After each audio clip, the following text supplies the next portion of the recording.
খবৰ ভাল চবৰে ভাল কিমান দেৰিৰ পৰা বহি আছে মই ৰাতিপুৱা গোলকগঞ্জ গৈছিলোঁ তাৰ পিছত বিলাসীপাৰা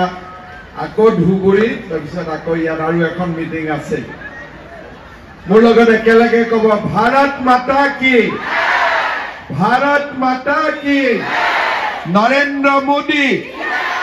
নৰেন্দ্ৰ মোদী অতুল বৰা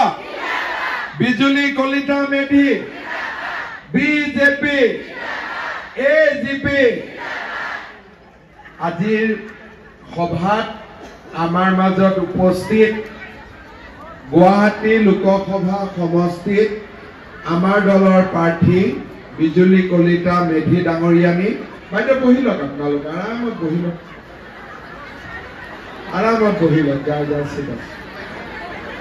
দিছপুৰ সমষ্টিৰ সন্মানীয় বিধায়ক অতুল বৰা ডাঙৰীয়া ডিব্ৰুগড়ৰ পৰা আহি আমাক সংগী হোৱা ডিব্ৰুগড় সমষ্টিৰ বিধায়ক প্ৰশান্ত ফুকন ডাঙৰীয়া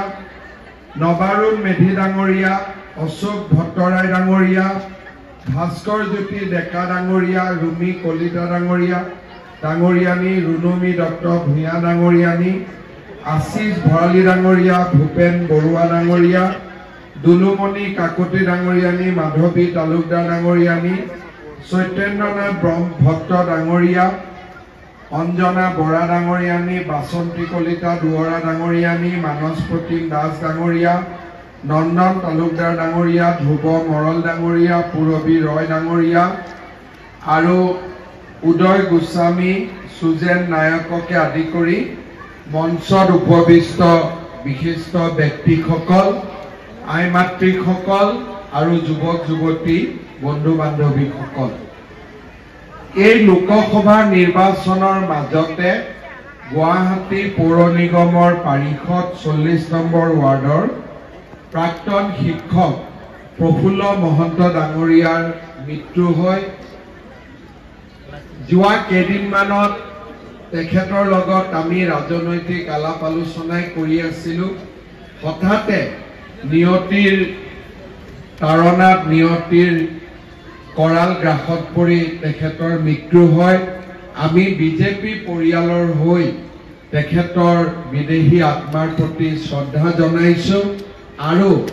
ভগৱানৰ ওচৰত আত্মাৰ সদ্গতি কামনা কৰিছোঁ শ্ৰদ্ধাৰ ৰাইজ আপোনালোকে জানে যে অহা 7 তাৰিখে গুৱাহাটীত লোকসভাৰ নিৰ্বাচন অনুষ্ঠিত হ'ব এই নিৰ্বাচনত আমি আমাৰ দলীয় প্ৰাৰ্থী হিচাপে বিজুলী কলিতা মেধি ডাঙৰীয়ানীক প্ৰাৰ্থিত্ব দিছোঁ তেখেত বহু দিনৰ পৰা ৰাজনীতিৰ সৈতে জড়িত আমাৰ দলৰ লগত জড়িত গুৱাহাটী পৌৰ নিগমৰ সৈতে জড়িত আৰু মই গুৱাহাটীৰ চাৰিওফালে প্ৰচাৰ অভিযানত অংশ লৈ মই নিজে অনুভৱ কৰিছোঁ যে এইবাৰ বিজুলী কলিতা মেধি ডাঙৰীয়ানী গুৱাহাটীৰ পৰা অতি কমেও 5 লাখ ভোটত জিকিব তাত মোৰ কোনো ধৰণৰ সন্দেহ নাই আমাৰ গুৱাহাটী লোকসভা সমষ্টি এইবাৰ কিছু সলনিও হৈছে আগতে হাজু আৰু বৰক্ষেত্ৰী গুৱাহাটী লোকসভাত আছিলে এইবাৰ আমাৰ লোকসভাটো গোৱালপাৰালৈকে সম্প্ৰসাৰিত হৈছে শ্ৰদ্ধা ৰাইজ আমাৰ ৰাজ্যত 3টা ইলেকশ্যন হয় প্ৰথম মিউনিচিপালিটি ইলেকশ্যন হয় তেতিয়া আমি দেশত বা নগৰখনত এখন পৌৰ নিগম নিৰ্বাচন কৰোঁ তাৰ পিছত বিধানসভাৰ নিৰ্বাচন হয় বিধানসভাৰ নিৰ্বাচনত আমি দিছপুৰত এখন চৰকাৰ গঠন কৰোঁ ৰাজ্যত এজন মুখ্যমন্ত্ৰী পাতোঁ আৰু যেতিয়া লোকসভাৰ ইলেকশ্যন হয় আমি এজন এমপিক ভোট দিওঁ আৰু আমাৰ লক্ষ্য থাকে যে কোনজন ব্যক্তিক আমি প্ৰধানমন্ত্ৰী হিচাপে বিচাৰিছো আজি যদি আপোনালোকে চাই যে আমাৰ দেশত দুটা গঠবন্ধন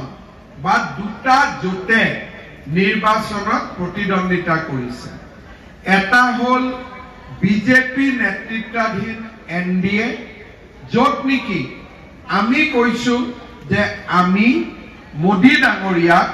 প্ৰধানমন্ত্ৰী হিচাপে চাব বিচাৰো আৰু ভাৰতৰ মানুহে নৰেন্দ্ৰ মোদী প্ৰধানমন্ত্ৰী হিচাপে বিচাৰে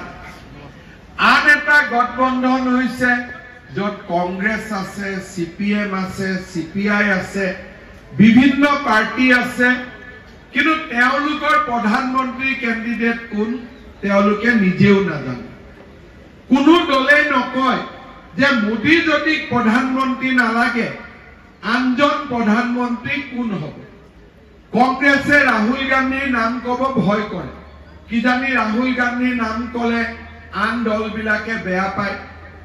এতিয়াতো এনেকুৱা কথা ওলাইছে যে 5 বছৰত বোলে বিৰোধী পক্ষৰ প্ৰধানমন্ত্ৰী 5 জন হ'ব এজন এবছৰত এজনকৈ প্ৰধানমন্ত্ৰী হ'ব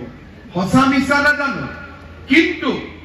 বিজেপিক ভোট দিলে কোন প্ৰধানমন্ত্ৰী হ'ব নৰেন্দ্ৰ মোদী হ'ব আৰু আমি কাক প্ৰধানমন্ত্ৰী হিচাপে বিচাৰো গুৱাহাটী ৰাইজেও নৰেন্দ্ৰ মোদীকে প্ৰধানমন্ত্ৰী হিচাপে বিচাৰে আৰু সেই কাৰণে 7 তাৰিখে আমি ইলেকশ্যনত ভোট দিব লাগিব পদুম ফুলৰ ছবিত আমি ভোট দিব লাগিব আমি সকলোৱে জানো যে মোদী প্ৰধানমন্ত্ৰী হ'ব মোদীক আমি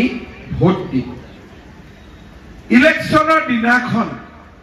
আমি ভাবো আজি বন্ধৰ দিন বহুতে ভোট দিম বুলি ভাবি বৰ গৰম পৰিছে ভোট নিদিও দে কেতিয়াবা বৰষুণো পৰে বোলে আজি বৰষুণ ভোট নিদিও বহুতে আকৌ হিচাপ কৰে যে শুক্ৰবাৰ ইলেকশ্যন শনিবাৰ ৰবিবাৰো বন্ধ আছে অলপ কাজিৰঙাতে ফুৰি আহো গাঁৱলৈকে গৈ আহো তাৰ ফলত কি হয় আমাৰ গুৱাহাটীত ভোটদান কম হয় মই এবাৰ মিউনিচিপালিটি ইলেকশ্যনত দেখিছো যে আমাৰ কিছুমান ৱাৰ্ডত 50% টো ভোট হোৱা নাই আৰু বিধানসভাত 65-66% ভোট হয় লোকসভাতো ভোট 65-62% হয় কিন্তু আজি ৰাতিপুৱা মই ধুবুৰীত গৈছিলো ধুবুৰীত ভোটিং হয় 92%, 93%. অৰ্থাৎ এনেকুৱা মানুহ নাথাকে যোনে ভোট দিব নাযায় আৰু মোৰ নিজৰ সমষ্টি আধা গুৱাহাটী আধা গাঁৱৰ অংশটোত ভোট হয় 85%, কিন্তু গুৱাহাটীত আহিলে ভোট হয় 67%. তাৰ মানে আমাৰ গুৱাহাটীৰ মানুহে ভোট দিবৰ কাৰণে যিমান উৎসাহ দেখুৱাব লাগে সিমান উৎসাহ আমি নেদেখুৱাম ভোট আমি কাক দিম পিছৰ কথা ভোট আমি বিজেপিকো দিব পাৰো কংগ্ৰেছকো দিব পাৰো সেইটো মোৰ ব্যক্তিগত অধিকাৰ কিন্তু ভোট দিয়াটো আমাৰ দায়িত্ব গণতন্ত্ৰত ভোটদানে হৈছে মানুহৰ আটাইতকৈ ডাঙৰ অধিকাৰ সেই কাৰণে আমাৰ ইলেকশ্যনত বহুত নতুন শব্দ ওলাই থাকে মই যেতিয়া বাহিৰত ইলেকশ্যনৰ মিটিঙত যাওঁ সকলো মানুহে কয় লাষ্টত ভাষণ দিয়ে কয় যে পহলে ভোটদান বাদ মে জলপান তাৰ মানে ইলেকশ্যনৰ দিনা প্ৰথমতে ভোট দিম ভোট দি ঘৰত ঘূৰি আহিহে জলপান খাম আমাৰ উত্তৰ প্ৰদেশ বিহাৰত মই ইলেকশ্যন কেম্পেইনত যাওঁ প্ৰথমতে মই ভাবিছিলো এটো কি কথা তেতিয়া মানুহে মোক কলে যে ভোট দিয়াৰ দিনাখন মানুহে ভাত বনাব কাপোৰ ধুব ভোট দিব পাহৰি যায় সেই কাৰণে আমি কওঁ যে প্ৰথমতে ভোট দিব তাৰ পিছত আহিহে ঘৰত ভাত বনাব বা ঘৰত কাপোৰ ধুব বা আন কিবা প্লেনিং যদি আছে কৰিব। এইবাৰ মই গুৱাহাটীৰ ৰাইজকো আৰু আজি বেলতলাত সমবেত ৰাইজক মই অনুৰোধ কৰিম, এইবাৰ যেন পেহেলে ভোট দান বাদ মে জলপান, যে আমি প্ৰথমতে ভোট দিম, মোদী ডাঙৰীয়াক আমি প্ৰধানমন্ত্ৰী পাতিম আৰু মোদী ডাঙৰীয়াক প্ৰধানমন্ত্ৰী পতাৰ পিছতহে আমি ঘৰত গৈ জলপান খাম, ঘৰত গৈ আমি ভাত পানী খাম। আৰু ঘৰৰ মানুহজনকো ল'ৰা ছোৱালীকো ভোট দিব উলিয়াই লৈ যোৱাটো আমাৰ কৰ্তব্য। 7 তাৰিখ বহুত গৰমো হ'ব পাৰে, এইকেইদিন বহুত গৰম। মই যে মিটিঙত ভাষণ দিওঁ পুৰা জল ঘাম বয়, মই একেবাৰে আচৰিত হৈ যাব লাগে। 4-5 গিলাচ পানী নাখালে একদম গাটো বেয়া হৈ যায়। ৰ'দ আছে, কিন্তু দেশৰ নাগৰিক হিচাপে গৰম